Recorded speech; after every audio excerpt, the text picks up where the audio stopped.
partners to create a sustainable pathway for development.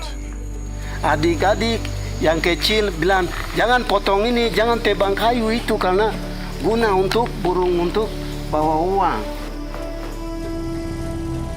There are plenty of examples of ecosystems destroyed by overexploitation. With its forests still intact, Papua has the opportunity to develop in a way that allows both its people and its environment to thrive. Keindahan yang di Raja Ampat, khususnya di Saprogren, itu sangat indah sekali.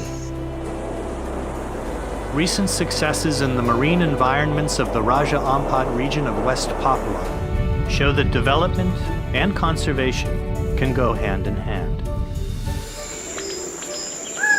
Within the forests, local leaders are organizing their communities with similar goals.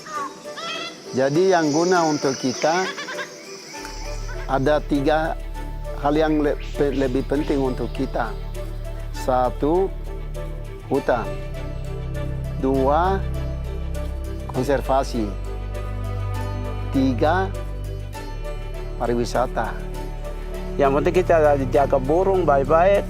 Mereka lihat ya uang itu langsung. Ini mereka kasih di ini kita punya kampung.